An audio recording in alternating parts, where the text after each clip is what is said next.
James Durbin in the house. We are here at Universal City Walk. He's about to perform. You've been touring for a really long time. By the way, if you don't recognize his face, I don't know what rock you've been hiding under. This guy's top 4 finalist for American Idol, and you've been touring around, and it's about to come to an end. Well, there is no end. There's no, for the American Idol tour. Well, yeah. Well, for the other guys. Right. Yeah, I was on Idol 2 years ago, season 10. So the current season is on tour right now. Now it had nothing to do with Idol, except for when we go and perform on there every once in a while. But we've been on tour on our own, supporting Buckcherry on their tours, and it's been absolutely amazing. We've gone on 2 tours with Buckcherry, just got off of a 2-month run with them. A Drowning Pool, Evanescence, Steel Panther. It's been awesome, man. It's been great. Steel Panther is a huge cover band here in LA. How was rocking out with them? I know you guys had a session yesterday at Agora Hills. Yeah, it was great. Well, Steel Panther, I mean, it was awesome. We played with them a couple months ago in Baltimore, and it was great. You know, it was really great. Got to get up on stage with them for the second to last song. We rocked out "Sweet Child," and it was great. I think those guys are just they're so full of life. You know, they're older guys, but they're so full of life. They've been doing it for so long. First they were Danger Kitty, then they were Metal School, then they were. Yeah, you know, and now they're Steel Panther, and they finally settled on that. It's great, and I mean, they're still rocking out. I mean, it's great. I mean, I love watching video of them here compared to Europe. They go over to Europe, they play Download, they're playing in front of 18, 25,000 people, and they're just rocking it. The coolest thing in the world. Yeah. And now, what would you say you've been having this tour right now? You've been all over the place. What would you say is the craziest city that you got to rock out at? I think one of the best shows was Kansas City, Missouri. But I'd have to say the best city, we've been there twice. Once with Buckcherry, the other time with Drowning Pool would be Miami, Oklahoma, Buffalo Run Casino. Absolutely amazing crowd. Oklahoma, just, they love their rock and roll. It's great. Another great one was Carlsbad, New Mexico. I mean, places that, you know, they get rock there, and that's all that they get, you know. They don't want anything else. They don't want pop. They don't want hip-hop. They want rock, because that's in your heart. Rock is in your heart. Rock stays in your heart forever, you know. Hip-hop and pop artists, they come and go, but rock and roll, AC/DC, Aerosmith, Queen, Led Zeppelin, they're all there. They're all. Would you say those are all the influential bands that you grew up on that really kind of inspired you to get into music? That's some of them, you know. Also Motley Crue and Steelheart and Skid Row and Quiet Riot, Kevin DeBro, amazing singer he was, and Dio especially. I have so many influences, it's not even funny. Sometimes it is when I have to name them off. But yeah. What would you say was like the most humble experience coming out of American Idol? I mean, nowadays it's the biggest platform for any musician to come out of. I mean, it's a life-changing experience. Coming out of that, what would you say was the most humbling experience for you? I think the most humbling thing about it all is just really meeting the fans and hearing how you've inspired them and what you've done for them. Because at the end of the day, it's not about you. It's not about me. It's not about me. I do this for the fans.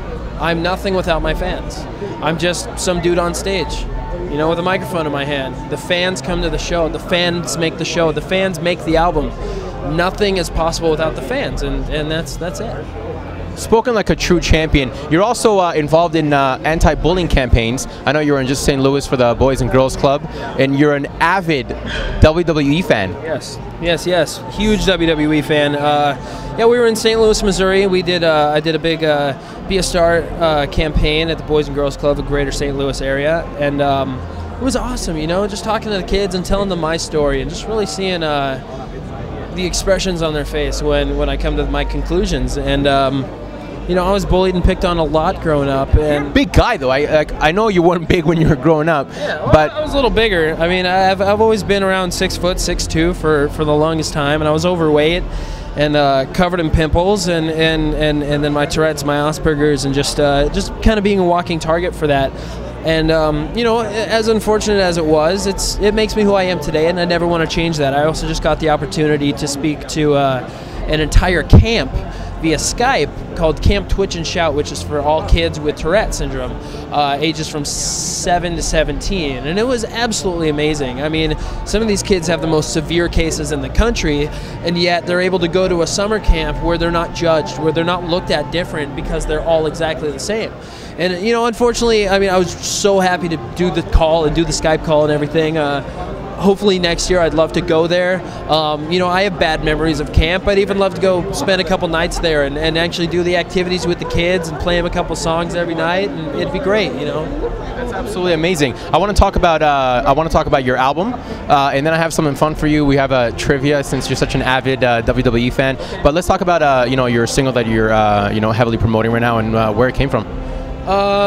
We're not really promoting a single right now, but the album's called Memories of a Beautiful Disaster. It came out last November. The singles that we did push were Stand Up at Rock Radio and Love Me Bad at Hot AC. And Love Me Bad did great, Stand Up did great. It was used, Stand Up was used for the NFL. They played it at the Super Bowl. I did a bunch of videos for each of the 32 NFL teams. It was great. And what a rush that is, huh? To have your song played for the Super Bowl. Yeah, it was really cool. We got to play a couple halftime shows in Atlanta and for our hometown guys, the 49ers in San Fran. So it was absolutely awesome. We've had a blast promoting the record and touring on the record, and it only gets better from here.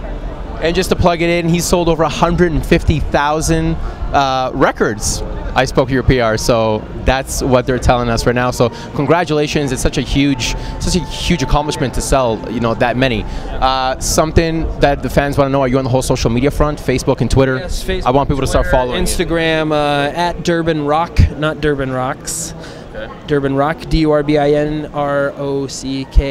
and that's DurbinRock.com, Facebook /Durbin Rock.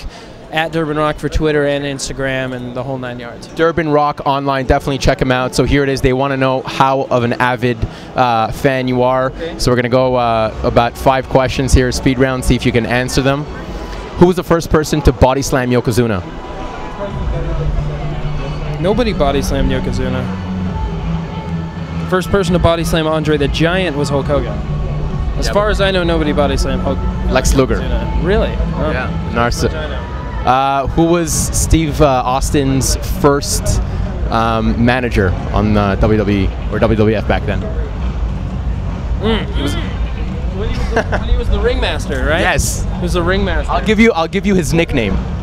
He was the Brain Heenan. No, he was the $1 Million Man. Oh, it was $1 Million Man. Ted DiBiase Sr. Ted DiBiase. Yeah. Ted DiBiase. He ripped his hair out a lot. Mankind. Or you could also kind of say George the Animal Steel. Well, you're going way back. Yeah. Well. Wow. Okay. Trick question. And the last question is a native Indian who would do an Indian chant. Tatanka. Yes. He knows his stuff. He knows his stuff. James Durbin in the house, definitely. He's rocking out in Universal City, Hollywood for the Music Spotlight series. It's going on until Labor Day, I believe. Oh, I got a question for you. Who did Brutus the Barber Beefcake, who did he beat and cut off his hair at WrestleMania 2, I believe? I remember this. This is a huge deal. He's a big guy. Pink underwear. Blonde hair. You have me. Adorable Adrian Adonis. I wouldn't even know that. What was that, the second one? Adorable Adrian Adonis. I think it was WrestleMania 2. Wow. Taking it way back. An avid. I think I stumped you once. Out of the 5. Out of the 5, we Lex Luger. The Lex Luger. Yeah, he came out of the helicopter. Really? You don't remember that? No. Yeah, it was like the biggest thing. You know, he was the first guy to slam him. They had a whole event. Hey guys, this is James Durbin, and you are watching me on SLTV. Rock and roll.